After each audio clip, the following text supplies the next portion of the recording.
Hello, family. Welcome back to Sis Council. This is episode 6 of the Mind Matters series. After this, we just have two more episodes, and it is a wrap with this series. Okay, so today we are looking at something that shows up silently in our lives, and that is our mindset. Not the mindset you post on your status or you put out there on social media, but the one that you fight with every day, the one that you're dealing with in your life, the one that is known to just you, your mindset. So, what kind of mindset do you have? So, we are going to be comparing two kinds of mindsets, and that is the victor mindset and the victim mindset. So, at the end of this episode, you should tell which one you have, and even more importantly, know how to switch if you have a victim mindset into a victor mindset. All right, let's start here. A victor mindset versus a victim mindset. What is really the difference? Okay. Now, two people can go through the exact same thing but have different outcomes. Why? Their mindsets are different. A victim mindset says people are out to get me. Why is it always me?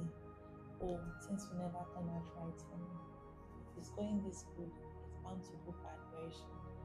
A victim mindset says, why is this happening to me? Life is so unfair. I can't help it. This is just how I am, or this is just how it is. Everything is happening at once.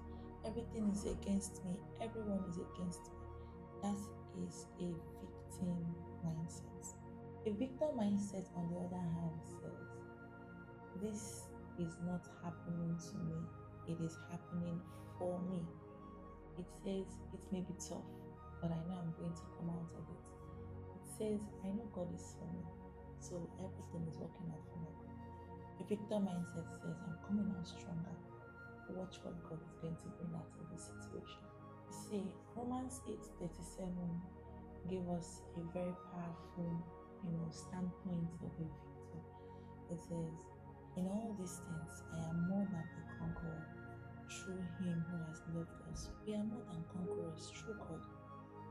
In all these things, not outside of these things, not after these things, but in all these things, meaning that you don't even have to wait for it to be over.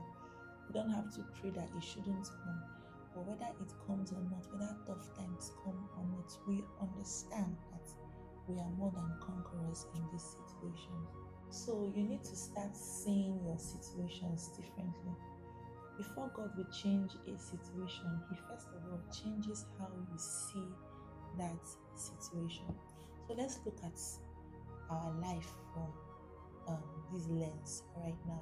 How would you know that you are slipping into a victim mindset? Here are the signs that you should look at.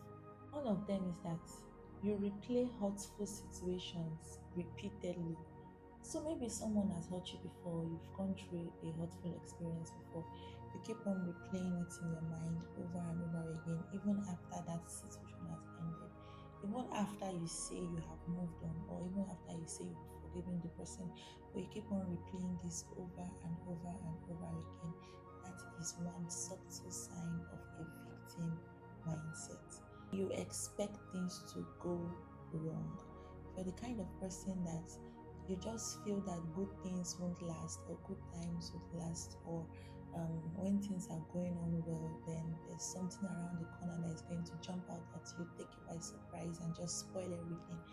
That is a victim mindset, when you always expect things to go wrong.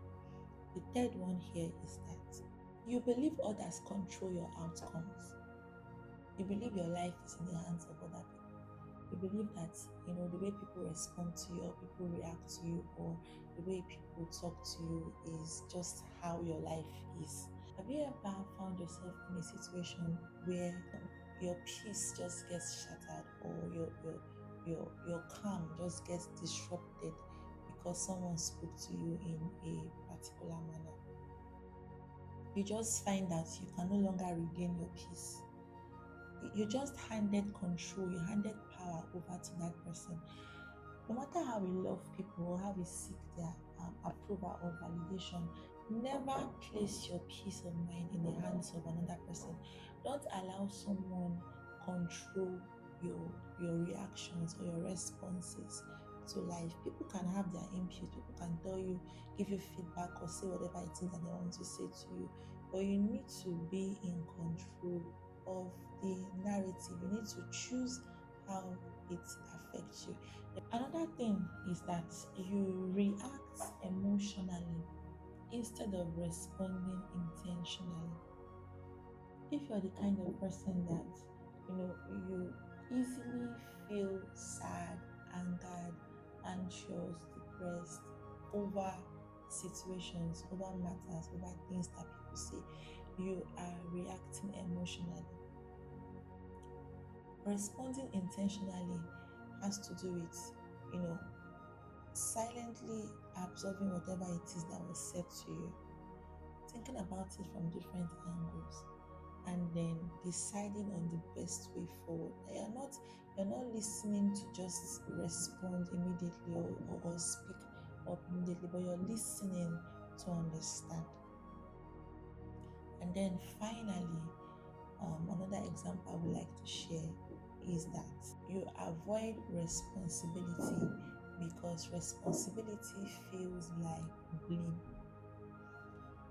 If you're the kind of person that never takes responsibility for your actions, but you feel as though people are blaming you, feel as though you're being misunderstood, you always feel as though people are telling you it's your fault, even when it's just a harmless feedback. I mean, there are times when people just come on out and tell you it's your fault, I blame you for this. But there are times when they are just, giving you feedback on something that you did and you refuse to take responsibility. It's a subtle sign that you have a victim mindset. How to develop a victor's mindset? You see, a victor's mindset is not automatic, it is trained. See challenges as trainings. Victors don't see obstacles, they see opportunities. I know this may be sounding like one of those things that those motivational speakers used to tell us, if you aspire to perspire and the rest of all of those things. But for real, victors don't see obstacles, they see opportunities. You might be looking around you and it looks as though, the country is not favoring youths and all that. But there are youths who have actually made something out of this country. Yes, still in this whole economy and all the things that we are hearing on the news and all that, people are still being innovative, people are still being creative. The problems that is, drowning people, some people are making money out of them. Mhm. Look around you, all those obstacles you're seeing, look for how to flip them into opportunities. Another thing that you should do to build a victor mindset is speak power, not pity. People want to, you know, make people sympathize with them. It's as though we are doing a competition for who has the most beautiful story to tell. Who can evoke more sympathies from listeners. But the question is, what will their AI? Hi, what will it do for you? How will it make your life better? How will it change your life? So instead of looking for pity, begin to speak power. And what are some of these things that you can say to yourself that indicate that you're speaking from a place of power instead of looking for pity? Things like, I will seek God's hand in this season instead of, oh, I don't know how I'm going to make it. Things like, things will never work out for me instead of, God is aligning things for me. Things like, everything I just put my hand to just be, I don't understand what is going on in my life.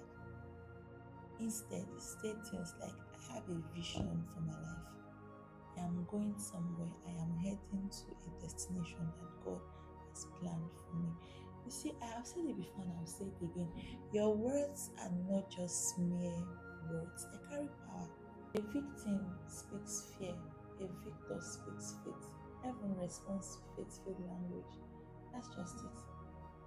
you don't move heaven with fear, you move heaven with faith. And finally, remember your source.